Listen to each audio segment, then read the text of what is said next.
você for em Hebreus 11, 32, ele disse: e que mais direi? Certamente faltará tempo necessário para referir o que há a respeito de Gideão, de Baraque, de Sansão, de Jefté, de Davi, de Samuel, dos profetas. Então há aqui uma relação muito grande de heróis da fé. Estão aqui porque todos viveram exclusivamente pela fé. Então a vida de Noé foi uma vida fantástica, incrível, como diz MacArthur, incrível. Diz o versículo 7: pela fé Noé, divinamente instruído acerca dos acontecimentos que ainda não se viam, Deus instruiu, Deus falou com Noé, porque ele era um homem temente a Deus. Ele aparelhou uma arca para a salvação da sua casa, pela qual condenou o mundo e se tornou um herdeiro da justiça que vem da fé. Diz que ele não sabia o que iria acontecer. Você sabe, porque essa história de Noé é conhecida desde a escola dominical. Noé fez uma arca para que a família dele entrasse, um par de cada animal, dos animais, cada casal, e estavam ali, e aconteceu o dilúvio. Então ele foi instruído. Deus disse a ele: vai haver um dilúvio. Ele não tinha noção do que era um dilúvio. E diz que ele aparelhou uma arca. Acontecimentos que não se viam ainda, mas diz que ele era temente a Deus. Ele aparelhou uma arca para a salvação da casa. Ele se tornou herdeiro da justiça por fé. O que Noé fez? Ele seguiu as instruções de Deus. Ele seguiu a palavra de Deus. Deus lhe disse o que iria acontecer, algo que nunca acontecera na história. Deus disse a ele: você vai construir uma arca porque vai haver um dilúvio.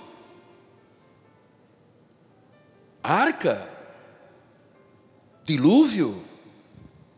Chuva? Eu nunca vi isso.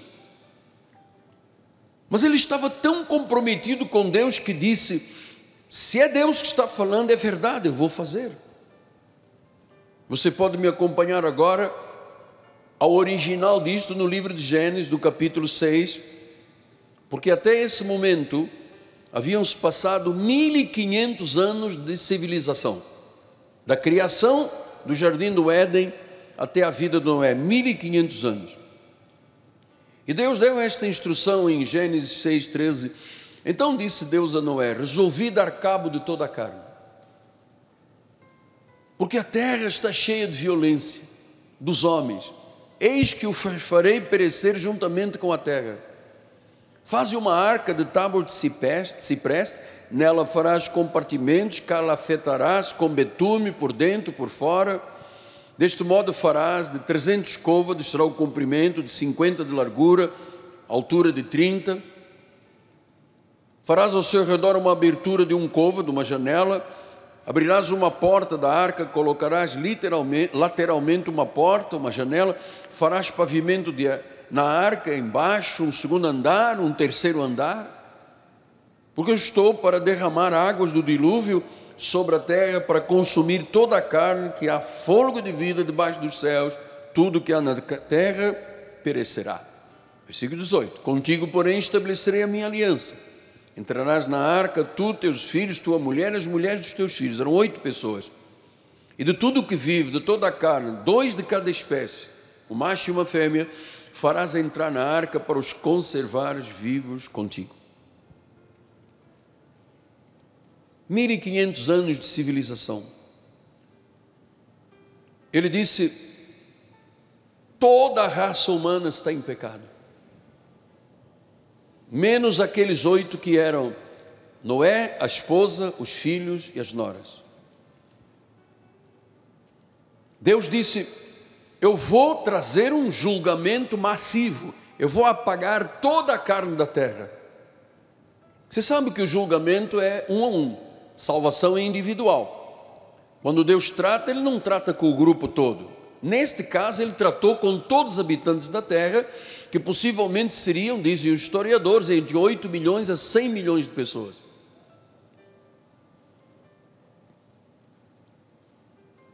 Eu creio que esse dilúvio, depois da criação, quando Deus criou o homem, foi o evento mais importante. Em Gênesis 6, 5 e 9 ele diz: viu o Senhor a maldade do homem que se havia multiplicado na terra, que era continuamente mau todo o desígnio do seu coração. Então se arrependeu o Senhor de ter feito o homem na terra, isso lhe pesou no coração. Disse o Senhor: eu farei desaparecer da face da terra o homem que criei, o homem, o animal, os répteis, as aves dos céus, porque me arrependo dos haver feito. Versículo 8: porém Noé, aleluia, porém Noé achou graça diante do Senhor, como tu foste achado em graça diante de Deus. Eis a história de Noé. Noé era um homem justo, Noé era um homem íntegro entre os seus contemporâneos. Enquanto toda a terra estava em pecado, Noé era um homem justo, íntegro. Noé andava com Deus. Pastor, me explica uma coisa. Por que está dizendo que Deus se arrependeu? Amados, quando Deus faz uma coisa, esse arrependimento de Deus é uma palavra, eu vou tentar soletrar, antropomórfica. Ou seja, foi uma expressão humana, como se fosse um homem a falar, um ser humano a falar: estou arrependido. Mas Deus não se arrepende, porque o que Ele faz. Quando Ele determina, está determinado.